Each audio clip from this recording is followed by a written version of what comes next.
Well, good day, YouTube, and welcome to another episode of the Albino Rhino Beer Review. You have me, the Albino Rhino, and I'm drinking a beer that was brought to me by the greatest diva of all time, Ewart from Strangebrewsings. This beer is from Downingtown, Pennsylvania, from the Victory Brewing Company. It's a Baltic Porter. It is Victory's Red Thunder. Ooh, Red Thunder. So Red Thunder is 8.5% alcohol by volume, and it is a malt beverage aged in wine barrels. So we're again going with barrel aging. I love my barrel aging.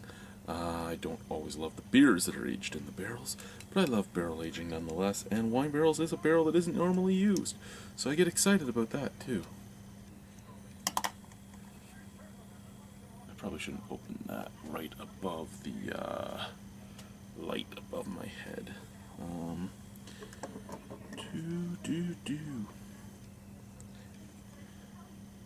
Fuck. I have no grip today, guys. I have no grip today. I was actually just over playing in the sink, so.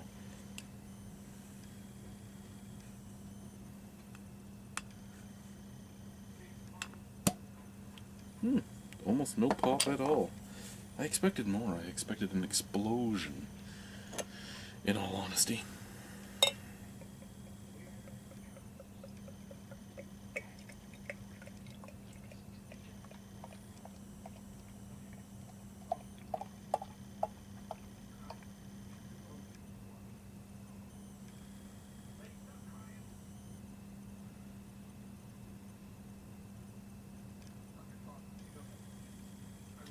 So this is a big bottle of beer, and this glass apparently didn't have as much residue out of it as I thought.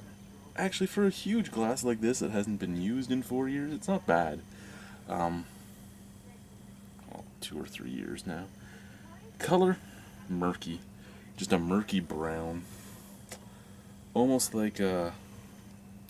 See, I had somebody tell me once when I said that one of the beers I was reviewing looked like urine, that if I was drinking a really big name brand or really big hyped up beer or a nice Belgian blonde or something, I wouldn't say that about it. Well, this is a fairly well known beer, the Red Thunder line, and I think it kind of looks, at least up where the lights are hitting it, kind of looks like diarrhea water. Like flu diarrhea, when you're just expelling everything in your body. Out down at the middle of the cup where it's huge, it just looks dark. But up at the top where the light's hitting it, it's that murky brown.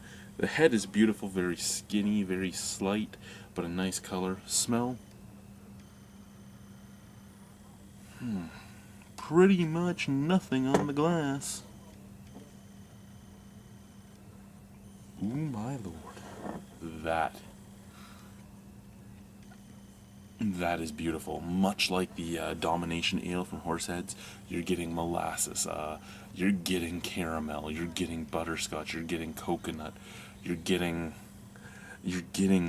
wood.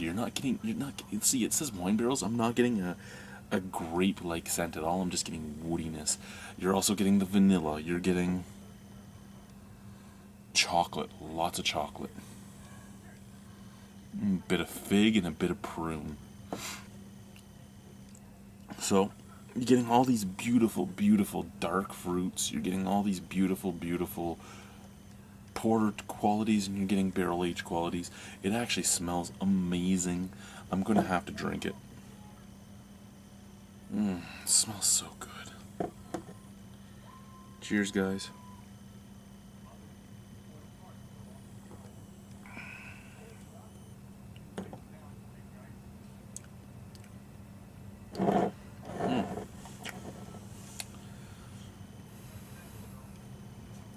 Very light mouthfeel. Baltic Porter, though. It's a lager.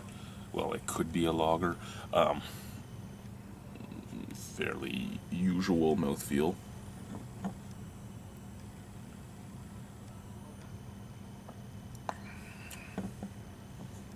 .5% alcohol. Wouldn't know it. Wouldn't know it. Scary that way. Scary that we're getting so many coolers, so many beers, so many everything that's going higher and higher and higher in alcohol percentage and tasting less and less and less alcoholic. That's a scary thing with the way we're going. I'm not saying it's a bad thing. I'm excited about it. But at the same time, it's a scary thing because you're drinking and you're not realizing what you're drinking.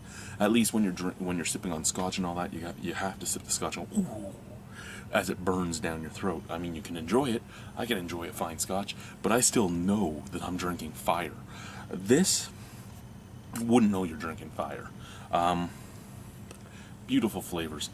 Roasted coconut. You're getting roasted coconut in there. You're getting a nice vanilla. I'm not going to say vanilla bean. I'm thinking more like, I'm not saying they use vanilla extract because it's most likely coming out of the barrel, but it's more like a vanilla extract taste, not a full-on vanilla bean. The roasted coconut's there, chocolate is there, both a nice sweet chocolate, like milk chocolate, and a nice dark bitter chocolate.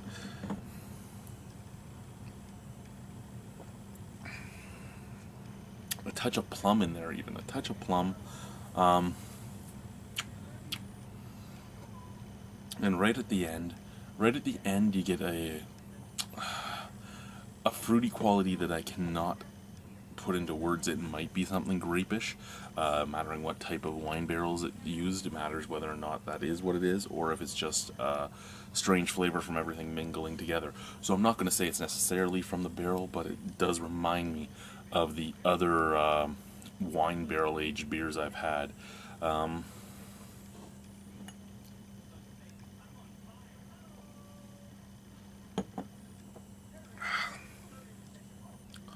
The coconut flavor comes through more and more the more you sip on it.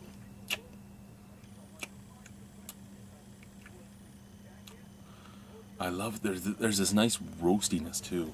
There's a roasty toastiness, and I know sometimes I hate roasty beers, but this one is mingled so well.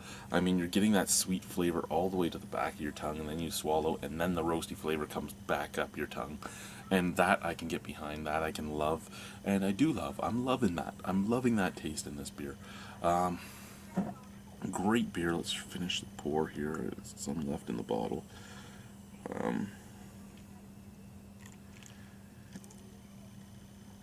First, I have to say thank you very much for bringing this over. I love the chance to try anything new. Hell, I even want to try the mango Rita from Bud. I mean, I want to try everything. I'm stupid that way. I do want to try everything. Excuse me. Life's too short to stick with one thing. You need to experiment. You need to adventure. I'm adventuring. And I'm finding things I love. I'm finding things I hate. I'm finding things I love. I enjoy it. I enjoy learning more. And I'm glad that I can share it with somebody, even if people don't appreciate it. I'm not saying you guys, I'm just saying people in general. I'm glad that I get the chance to share it with somebody.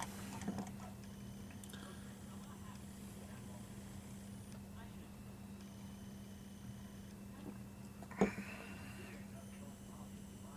really do enjoy the beer. It's very complex. It's layered. It's a light mouthfeel beer that is very layered and very complex, and you don't always find that. It's an easy drinking beer. Even at 8.5% alcohol, it's easy drinking. And who would expect that, an easy drinking 8.5% alcohol beer? I wouldn't. But that's what it is. It's an easy drinking porter. It's an easy drinking barrel aged porter.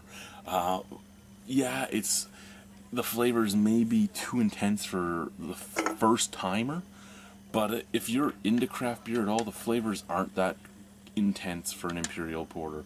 They are intense for somebody that's coming off of drinking Bud or Coors Light or Canadian Light or any other plethora of corn-flavored beers. Jumping into this isn't gonna be a good idea.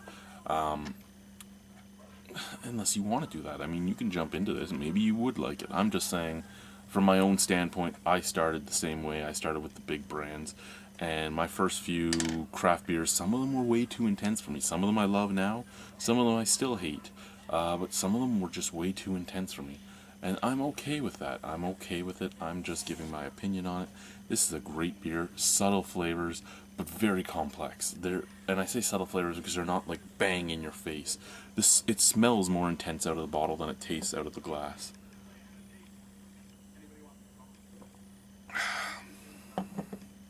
That being said, there's nothing for me to complain about with this beer. Yeah, it's a bit watery, but if it is a Baltic Porter, like everything I've read says, that's a normal statement. It's a normal way of going. I'm gonna give it a 9. I will. I didn't think I would, because it was so subtle and so watery. I didn't think I'd do it, but the flavors are there. The flavors are proper, and the flavors are flavors I enjoy. So it's a 9 out of 10 for Victory Red Thunder. So yeah. Anyway, guys, Porter dance, motherfucker. Porter dance. Porter dance.